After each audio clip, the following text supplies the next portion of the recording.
Hello everyone, welcome back to JK exam cracker and welcome back to my English classes. आप सभी students जानते हैं हमने previous कुछ टॉपिक्स डिस्कस किए हैं, जैसे मोडाल्स, प्रीपोजिशंस, नरेशन, इस तरह के टॉपिक्स हम लोग कर चुके हैं। टेंस भी हम लोग कर चुके हैं। आज का जो हमारा टॉपिक हम लोग रिवाइज करने वाले हैं दैट इज़ आर्टिकल्स। बहुत ही सिंपल बेसिक टॉपिक है। बेसिक यूजेज आपको पता होगी, सेंटेंस समझोगे, देखोगे, समझ में आ जाएगा कहाँ पर क्या लगना है। कोई भी बहुत बड़ी और मुश्किल टॉपिक ये नहीं है, ठीक है। तो आई गेस ये सबको टॉपिक आता ही होगा। आज सभी आंसर्स आपने ही देने हैं। मैं ऑब्वियसली आपको करेक्शंस बताऊंगी ही, बट आपको खुद को भी चेक करना है कि आपको कितने आते हैं आर्टिकल्स, ठीक है। और जो हमारा नेक्स्ट टॉपिक होगा जो आपको रिवाइज करके आना है वो है एक्टिव पैसिव वॉइस, ठीक है। मैं भी आपको रिवाइज करवाऊंगी ये टॉपिक, कैसे कन्वर्जन्स होती हैं। इसके बेसिस पे भी हमें नरेशन की तरह ही कन्वर्जन्स आती हैं। और बहुत बार स्टूडेंट्स एक्टिव पैसिव वॉइस और नरेशन के बीच में कंफ्यूज हो जाते हैं। तो प्रॉपरली हम लोग इसके क्वेश्चंस करेंगे और बेसिक्स भी हम लोग सीखेंगे। एक चीज़ जो इसके लिए आनी चाहिए वो है टेंस। नरेशन समझने के लिए, एक्टिव वॉइस पैसिव वॉइस समझने के लिए टेंस का आना बहुत ज़्यादा इंपॉर्टेंट है, क्योंकि टेंस के बेसिस पे कन्वर्जन्स होती हैं। अगर आप टेंस नहीं पहचान पाओगे तो आपको समझ में नहीं आएगा क्या करना है, ठीक है गाइस। तो आज का हमारा टॉपिक क्या है? आर्टिकल्स। आर्टिकल्स क्या होते हैं? अगर मैं आपसे पहले ये पूछूं कि आर्टिकल्स क्या होते हैं, तो आर्टिकल्स होते हैं स्पेसिफायर्स, ठीक है। किसको स्पेसिफाई करते हैं? ये एक नाउन को स्पेसिफाई करते हैं। जैसे एक एडजेक्टिव होता है ना, क्वालिटी वर्ड, किसी नाउन को। नाउन का मतलब क्या होता है? कोई भी नाम, किसी भी चीज़ का नाम हो सकता है, किसी भी पर्सन का नाम हो सकता है, कोई जगह हो सकती है, कुछ भी हो सकता है। किसी नाम के साथ लगकर उसको स्पेसिफाई करने वाले वर्ड्स को हम लोग आर्टिकल्स कहते हैं, ठीक है। आर्टिकल्स दो तरह के होते हैं। एक होता है डेफिनेट आर्टिकल, सेकंड होता है इनडेफिनेट आर्टिकल्स, ठीक है। डेफिनेट आर्टिकल्स कौन से होते हैं? द, जो हम पढ़ते हैं ना, a and the are article, सबका आंसर यही होता है। लेकिन जो द है वो एक डेफिनेट आर्टिकल की कैटेगरी में आता है, और ए और एन जो है वो इनडेफिनेट आर्टिकल्स की कैटेगरी में आता है। ए और एन का मतलब क्या होता है? वन, ये वन जो सिंगल उसको रिप्रेजेंट करते हैं। और द डेफिनेट क्यों है? क्योंकि ये डेफिनेट नाउन्स के साथ लगता है। ऐसे ही नहीं कि किसी भी नाउन के साथ हमने लगा दिया, ऐसा नहीं होता। ये डेफिनेट नाउन्स के साथ लगता है। डेफिनेट मतलब स्पेसिफिक, यूनिक, कुछ पर्टिकुलर जो यूनिक होते हैं, सब जैसे नहीं होते, उनके साथ ये लगता है, ठीक है। आगे हम क्वेश्चंस करेंगे तो हम लोग देखेंगे कहाँ कहाँ लगता है, क्या क्या एक्सेप्शंस हैं। और ए और एन जो है, जिसका मतलब है वन, तो ये क्या बताते हैं? काइंड ऑफ नंबर बताते हैं। कोई चीज़ जो सिंगुलर है उसके साथ हम लोग ए या एन लगा सकते हैं, ठीक है। अब ए और एन दोनों ही अगर सिंगुलर चीज़ों के साथ लगते हैं तो obviously there will be some difference. कोई ना कोई डिफरेंस तो होगा ए और एन के बीच में, जो आपको प्रॉपरली पता है। एन किसके साथ लगता है? उन नाउन्स के साथ, उन वर्ड्स के साथ जो किसकी साउंड से शुरू होते हैं? वॉवल की साउंड से। वॉवल्स क्या होते हैं? ए, ई, आई, ओ, यू। क्लियर? अब वॉवल की साउंड याद रखना है। वॉवल की साउंड, अगर आपने कभी हिंदी पढ़ा है या आप कोई भी लैंग्वेज पढ़ते हैं तो कुछ ऐसी चीज़ें होती हैं जो आ, ई ऐसी साउंड्स देते हैं, राइट। तो उन्हें ही हम लोग इंग्लिश में वॉवल्स कहते हैं। ए, ई, आई, ओ, यू, जो ऐसी साउंड से कोई वर्ड शुरू होते हैं, जैसे एप्पल, ठीक है। Let's take an example. If I say apple, Apple किसकी आवाज़ दे रहा है? ए की। ऑरेंज, ऑरेंज किसकी आवाज़ दे रहा है? ओ की, है ना। तो इस तरीके से जो वर्ड्स होते हैं, जो वोवल की साउंड देते हैं, उनके साथ एन लगता है। और जो कॉन्सोनेंट की साउंड देते हैं, कॉन्सोनेंट्स क्या होते हैं? 26 अल्फ़ाबेट्स होते हैं, उसमें से 5 तो हो गए vowel, A, E, I, O, you. बाकी के जो 21 बचे वो क्या होते हैं? कॉन्सोनेंट होते हैं, ए, ई, आई, ओ, यू के साथ निकाल कर। तो इनकी साउंड जो वर्ड्स देते हैं उनके साथ हम लोग ए लगाते हैं, ठीक है। तो this is the difference between a and an. Let's start questions now. आपको आंसर करना है सभी क्वेश्चंस का। चलिए फर्स्ट क्वेश्चन देखिए। Would you like dash glass of milk? Would you like an glass of milk तो ऑब्वियसली नहीं हो सकता। Would you like the glass of milk भी नहीं हो सकता, क्योंकि कोई स्पेसिफिक ग्लास की बात नहीं कर रही है। नॉर्मली पूछा जा रहा है कि आप एक ग्लास दूध लेंगे, तो एक ग्लास मतलब ए। जी कॉन्सोनेंट है तो एन नहीं लग सकता, ए लगेगा। Very simple one. और ये SI के एग्ज़ाम जो अभी कश्मीरी माइग्रेंट्स का हुआ था उसमें आया था। यू कैन ईजिली, आप लोग देख सकते हो, यू कैन ईजिली सी कि कितने आसान क्वेश्चंस एग्जाम में आए हुए हैं। SI लेवल के एग्जाम में ये आया हुआ है, ठीक है। इसमें से बहुत सारे क्वेश्चंस असिस्टेंट कंपाइलर में भी आए हुए हैं। तो जो अभी मैं आपको फर्स्ट के अराउंड 7 to 8 क्वेश्चंस करवाऊंगी वो अभी जो रिसेंट एग्जाम हुआ है Kashmiri migrants, non Kashmiri migrant students का, उनके लिए जो एग्जाम हुआ उसमें ये क्वेश्चंस आए हुए हैं। नेक्स्ट देखो, डॉल्फिन्स आर कार्निवोर्स। डॉल्फिन्स जो है वो कार्निवोर्स होते हैं। कार्निवोर्स क्या होते हैं? वो एनिमल्स जो फ्लैश ईट करते हैं, तो आपको पता होगा।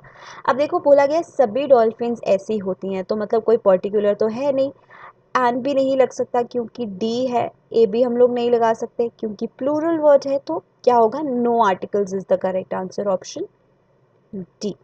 ऑलराइट, चलिए नेक्स्ट क्वेश्चन देखते हैं। क्वेश्चन 3, 4 एंड 5 रीड कीजिए और अपने आंसर्स दीजिए। First is dash sky is getting dark. क्या होगा? ए होगा, ओ डबल एफ ऑफ, ये तो नहीं होगा, ये तो एक प्रेपोजिशन हो गई। द होगा या एन होगा? अब देखिए एन तो हम लोग ऑब्वियसली नहीं लगा सकते। अ स्काई इज गेटिंग डार्क, कभी हम बोलते हैं एक आसमान, कभी सुना है, कभी बोला हो एक आसमान ऐसा है, because it is common for all. और जो ऐसे वर्ड्स होते हैं ना जो यूनिक होते हैं, ऐसे नाम, ऐसी चीज़ें जो यूनिक होती हैं, वन ऑफ देयर काइंड होती हैं, जैसे स्काई, मून, सन, अर्थ, वर्ल्ड, यूनिवर्स, ऐसे वर्ड्स जो स्पेसिफिक होते हैं, पर्टिकुलर होते हैं, सिर्फ एक ही चीज़ का नाम होता है, इन सभी के साथ हम लोग क्या लगाते हैं? Article the, because they are unique, specific. हम हमेशा बोलते हैं the sky, the moon, the sun, the earth, इस तरीके से बोला जाता है। तो यहाँ पर करेक्ट आंसर क्या हो जाएगा? Option C, the. नेक्स्ट देखते हैं, please carry a pen. Pen के साथ तो ए ही लगाएंगे।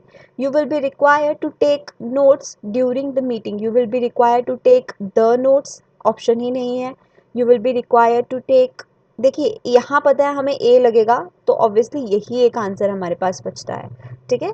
You will be required to take notes during the meeting, यहाँ पे नोट्स के साथ ए या एन तो लग नहीं सकता, और कोई स्पेसिफिक नोट्स की बात भी नहीं हो रही है जो हम द लगाएं, तो option D is the correct answer.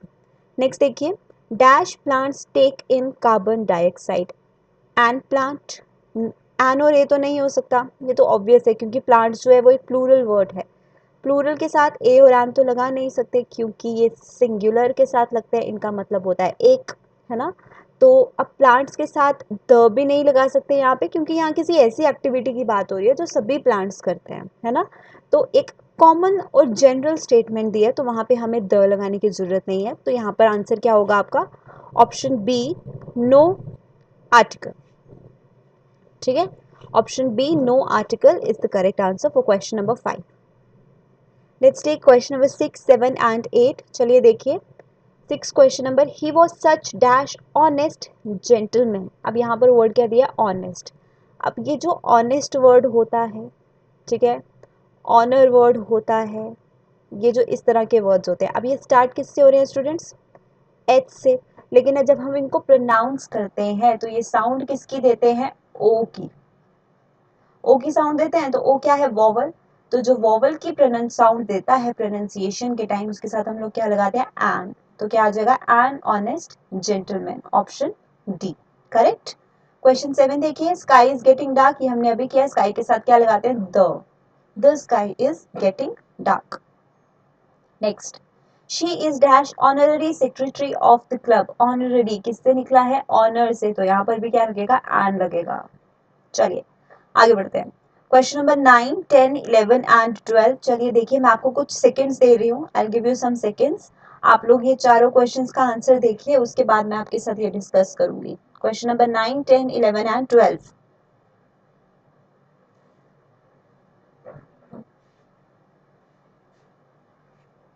चलिए लेट्स सी क्वेश्चन नंबर 9 का क्या आंसर है। We met dash European girl in Rishikesh. Now we have word European. European start किससे हो रहा है? वॉवल से, राइट। तो उसके अकॉर्डिंग तो हमें क्या लगाना चाहिए? एन। लेकिन अगर हम बात करें साउंड की, क्योंकि हमें वॉवल या कॉन्सोनेंट के साथ साथ उसकी साउंड भी देखनी है, प्रोनाउंसिएशन भी देखनी है, तो ये साउंड किसकी देता है? यू की। किसकी साउंड देता है? इस तरीके की, वाई यू, यू, वाई की साउंड देता है बेसिकली। तो यहाँ पर क्या आंसर होना चाहिए, अ यूरोपियन होना चाहिए, ठीक है, क्योंकि ये यू की साउंड, कई स्टूडेंट्स बोलेंगे मैम यहाँ पर यू भी तो है, ये वाली साउंड, यू की जो साउंड होती है ना वो होती है ऊ वाली साउंड, जैसे हम बोलते हैं ना आउल, इस तरीके से अम्ब्रेला, इस तरीके से, है ना, वो होती है यू की साउंड। लेकिन अगर य है, जैसे European, year, I right a word year, ये कौन सी साउंड है, य की साउंड, तो ये ए लगेगा। तो क्वेश्चन 9 का आंसर है ऑप्शन बी। क्वेश्चन 10 अभी तक कर लिया होगा। One of the student said professor is late today. अब देखो एक स्टूडेंट ने कहा प्रोफेसर लेट है, ऑब्वियसली किसी, आमतौर पे तो प्रोफेसर की बात नहीं हो रही होगी, किसी एक पर्टिकुलर प्रोफेसर की ही बात हो रही है जो आज लेट हुआ है, स्पेसिफिक प्रोफेसर। तो क्या करेक्ट आंसर होना चाहिए, द प्रोफेसर इज लेट, क्योंकि एक स्पेसिफिक पर्सन की बात हो रही है जो आज लेट हुआ है, ठीक है। So option C. नेक्स्ट देखिए, church is, church on the corner is progressive, नाम दिया है चर्च। अब चर्च क्या है स्टूडेंट्स, एक पब्लिक इंस्टीट्यूशन। अगर आपको नहीं पता पब्लिक इंस्टीट्यूशंस क्या होते हैं, तो पब्लिक इंस्टीट्यूशन जैसे चर्च हो गया, टेम्पल हो गया, स्कूल हो गया, कॉलेज हो गया, ठीक है, लाइब्रेरी, ये सब क्या हो गया जहाँ पे हर कोई जा सकता है, ओपन फॉर एवरीबडी, कोई भी जा सकता है, कोई भी लोग, पब्लिक वहां पर जा सकती है। तो ये जो पब्लिक इंस्टीट्यूशंस होते हैं ना, इनके साथ हम कभी भी आर्टिकल द नहीं लगाते, ए एन भी नहीं लगाते, और द भी जनरली हम लोग नहीं लगाते, जनरली हम लोग नहीं लगाते।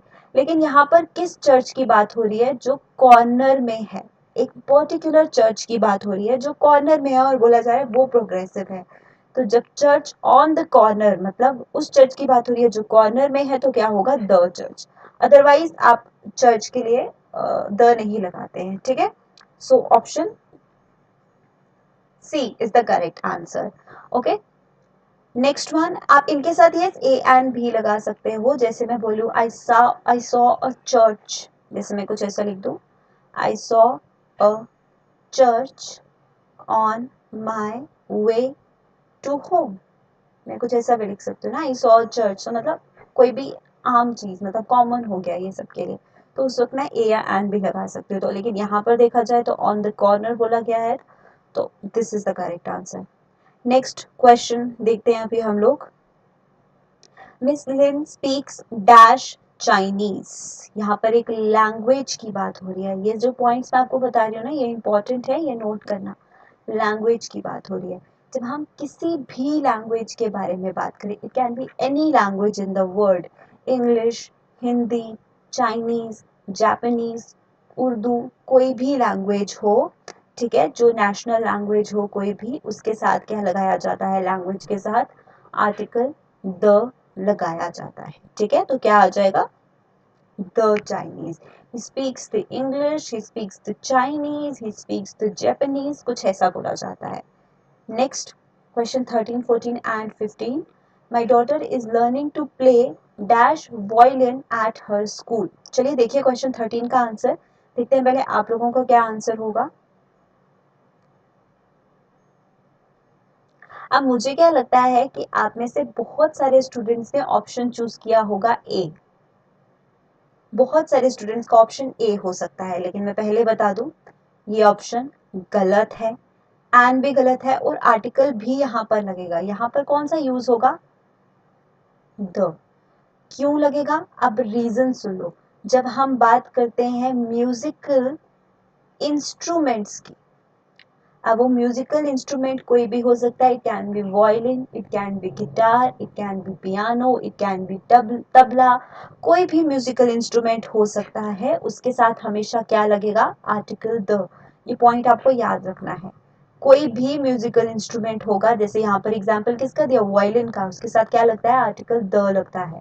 तो सी करेक्ट आंसर होगा, ए नहीं, ठीक है। Next, India is one of dash most populous countries in the world. I guess इसका आंसर सभी स्टूडेंट्स दे सकते हो, तो क्या है करेक्ट आंसर, ऑप्शन सी। क्यों, मोस्ट पॉपुलस, सुपरलेटिव डिग्री, जब किसी भी एडजेक्टिव के साथ, एडजेक्टिव यानी कि कोई quality word,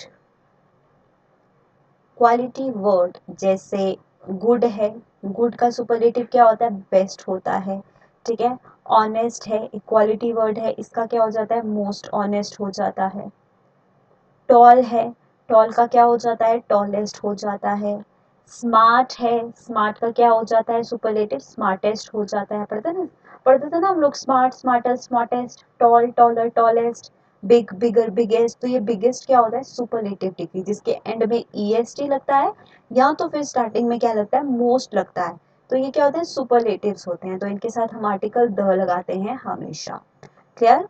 next, he died dash year ago. A, an और द, चूज कीजिए क्या लगेगा यहाँ पर। हमारे पास वर्ड है ईयर, YEAR। ए, एन और द, क्या लगेगा यहाँ पर।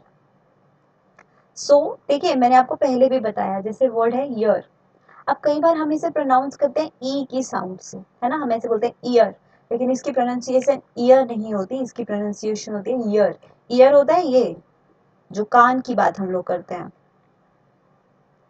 ये, है ना, ये नहीं है यहाँ पे ईयर। ईयर मतलब य की साउंड, ये की साउंड दे रहा है, तो यहाँ पर क्या लगेगा, a year ago. Option B is the correct answer. Next we have last 3 questions, उसके बाद हमारा वोकैबुलरी सेशन होगा, ठीक है। नेक्स्ट है Japanese these people speak is often heard in country side. Japanese जो ये लोग बोलते हैं, तो अगेन क्या है, language, article the, that's it. Next, Mary is wearing dash gold ring today. It is made of dash gold. Mary ने एक गोल्ड की रिंग पहनी है और वो गोल्ड की बनी है। अब बताइए क्या होना चाहिए, Mary is wearing the gold ring today, a gold ring today, और an gold ring today. An तो हो नहीं सकता, है ना, तो Mary is wearing a gold ring today. Mary ने एक गोल्ड की अंगूठी पहनी है जो किसकी बनी है, गोल्ड की बनी है। अब देखो गोल्ड है ना, जैसे गोल्ड है या कोई भी और ऐसा कोई भी चीज हो सकती है, कोई भी थिंग हो सकती है, जब उसको कॉमनली हम लोग बोलते हैं ना, हम उसके साथ कोई आर्टिकल नहीं लगाते। ठीक है, यहाँ पर क्या आंसर होगा पहले मैं बता देती हूँ, यहाँ पर क्या आंसर होगा, नो आर्टिकल। तो अकॉर्डिंगली हमारा करेक्ट आंसर होना चाहिए C. Mary is wearing a gold ring today, it is made of gold, that's it. लेकिन अगर मैं गोल्ड की ही बात करूं एंड इन अ स्पेसिफिक वे करूं, समझ रहे हो बात, मैं गोल्ड की ही बात करूं and in a specific way, for example, मैं यही सेंटेंस को कैसे लिखूं, Mary is wearing a gold ring and it is made of, it is made of dash gold of Dubai। ठीक है, मैंने क्या लिखा, Mary is wearing a gold ring, it is made of dash gold of Dubai. अब यहाँ पे आम gold की बात नहीं हो रही है, उस गोल्ड की बात हो रही है जो कहाँ का है, दुबई का, तो वो क्या हो गया, स्पेसिफिक द। अब मैं एक और सेंटेंस लिख दूं, आई लाइक मैंगोस, है ना, ये तो कॉमन हो गया, आई लाइक मैंगोज। लेकिन अगर मैं ऐसा लिख दूं, I like mangoes of X Y Z, कोई भी जगह हो गई, ठीक है, मैंगोज ऑफ एनी प्लेस, कोई भी जगह हो गई, तो ये मैंगोज क्या हो गए, किसी स्पेसिफिक जगह के, तो इन मैंगोज के साथ क्या लगेगा, आर्टिकल द लगेगा। क्लियर होगी बात, तो इसीलिए हम लोग यहाँ पर आर्टिकल द का यूज करेंगे इन दिस केस, जब हम किसी पर्टिकुलर प्लेस या किसी पर्टिकुलर प्रॉपर्टी की रेफरेंस में बोलते हैं, अदरवाइज वो वर्ड कॉमन होता है। चलो लास्ट वन देखते हैं, इट इज इंटरेस्टिंग फैक्ट। तो इंटरेस्टिंग क्या है, आई की साउंड दे रहा है, तो क्या होना चाहिए, एन इंटरेस्टिंग फैक्ट। अब एन कहां पर है हमारे पास, ऑप्शन ए और ऑप्शन बी में। अब आगे देखते हैं, that an airplane shadow is virtually dash same size regardless of altitude. कहता है ये बहुत इंटरेस्टिंग फैक्ट है कि एयरप्लेन की शैडो जो है वो बिल्कुल एग्जैक्ट सेम साइज की है, मतलब जैसा उसका एक्चुअल साइज है बिल्कुल वैसे ही है। तो मतलब यहाँ पर क्या हो जाएगा, the same size. The same size हमने क्यों बोला, ये मतलब जो उसका एक्चुअल साइज है बिल्कुल वैसे ही, ठीक है। सो करेक्ट आंसर क्या होना चाहिए, ऑप्शन ए, एन और द लगेगा यहाँ पर। आई गेस यहाँ तक जो क्वेश्चंस किए आप लोगों को समझ में आए होंगे और आपको हेल्प भी मिला होगा। You have to tell me in the comment कि आपका क्या स्कोर रहा, आपके कितने क्वेश्चन सही आए, ठीक है। एंड अब आपको क्या करना है, वोकैबुलरी करना है, will see some words and उनके मीनिंग्स। सबसे पहला वर्ड है हमारा फ्लीटिंग। फ्लीटिंग हम किसी ऐसी चीज को बोलते हैं जो लंबे समय तक नहीं रहती, जो ज़्यादा टाइम तक नहीं चलती, बहुत ज़्यादा ड्यूरेबल नहीं होती है, बहुत शॉर्ट लिव्ड होती है, उस चीज़ को हम लोग क्या बोलते हैं, फ्लीटिंग। ठीक है, जो बार बार क्या होती है, हम कह सकते हैं ट्रांजिएंट, यहाँ लिखा भी हुआ है ट्रांजिएंट। जब किसी भी वर्ड के साथ ट्रांस लगा होता है ना, TRANS, उसका मतलब होता है वो बार बार बदलती रहती है, वो डायनामिक है। डायनामिक मतलब बार बार बदलती रहती है, तो यही है फ्लीटिंग। फ्लीटिंग मतलब बहुत कम समय के लिए रहने वाली, बार बार बदलते रहने वाली, उसको हम लोग बोलते हैं fleeting. Next is tranquil. Tranquil is something very peaceful, soothing, Kameng. ठीक है, मॉलिफाइंग। मॉलिफाइंग का मतलब क्या होता है, मॉलिफाई का मतलब होता है शांत करना, ठंडा करना। ठीक है, फॉर एग्जाम्पल आपको बहुत ज्यादा गुस्सा आया, आप गर्म हो गया, तो अगर मैं आपको मॉलिफाई कर रही हूँ मतलब मैं आपको शांत कर रही हूँ, काम कर रही हूँ, आपको ट्रांक्विल कर रही हूँ। सो वही मतलब है इसका। ठीक है, quite, peaceful, serene. Next word is tepid. Tepid मतलब माइल्ड। जैसे मैं बोलूँ वाटर इज टीपिड, और वाटर इज टीपिड मतलब गुनगुना पानी जिसे हम बोलते हैं, मतलब बहुत ज्यादा गर्म नहीं, बहुत ज्यादा ठंडा नहीं, माइल्ड है, उस चीज को हम लोग बोलते हैं tepid. Get it. Next word is guile. अब गाइल क्या है, एक क्वालिटी वर्ड है, एक एडजेक्टिव है, और ये क्वालिटी हम किसके लिए बोलते हैं, जो पर्सन बहुत चालाक होता है, बहुत ज्यादा कनिंग होता है। देखिए यहाँ लिखा है का क्राफ्ट, कनिंग, डिसेप्शन। डिसेप्शन का मतलब होता है धोखा देना। ठीक है, डिसीट करने का, यहाँ पे डिसीट भी बोल सकते हो, DECEIT, डिसेप्ट भी बोल सकते हो। इनका, इन वर्ड्स का मतलब क्या होता है, धोखा। ठीक है, किसी को धोखा देना। तो वो वर्ड्स, वो लोग जो धोखा देते हैं, डिसऑनेस्ट होते हैं, लॉयल नहीं होते, there are many good words. देखिए क्रेडुलस। क्रेडुलस का मतलब क्या होता है, डिसीटेड, बहुत जल्दी धोखा देने वाले। इनक्रेडुलस क्या हो गया, इनोसेंट, ये याद रखना, इसका अपोजिट होता है। क्लेवर हो गया, डिसिम्युलेशन, डिसऑनेस्टी आपको पता होगा। गलीबल, ये वो होते हैं। यहाँ पे आर्टलेस तो नहीं आना चाहिए, ये वर्ड आप हटा दो यहाँ से। ठीक है, गलीबल, गलीबल का मतलब भी यही होता है। Next is इम्पायस।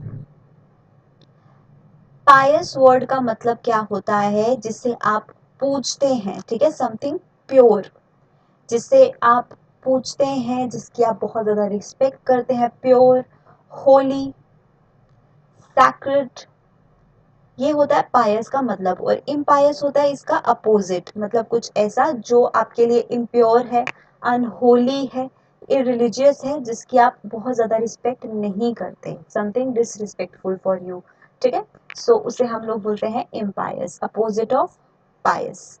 आई गेस ये जो हमने वर्ड्स किए आप लोगों को समझ में आए होंगे। If yes then you have to tell me in the comment section. Next video हमारा एक्टिव पैसिव वॉइस का होने वाला है, एंड उसके बाद हम लोग उस पर इडियम्स एंड फ्रेजेस भी करेंगे। यूट्यूब चैनल पर ही रोज मैं एक पोल अपडेट करती हूँ, जिसमें मैं बहुत बार वर्ड्स एंड इडियम्स आपको देती हूँ। जरूर वो पोल दीजिए। अगर आपको करेक्ट आंसर में कोई डाउट है तो आप कमेंट में पूछ सकते हो। ठीक है, सो हम मिलेंगे हम लोग नेक्स्ट क्लास में। All the very best.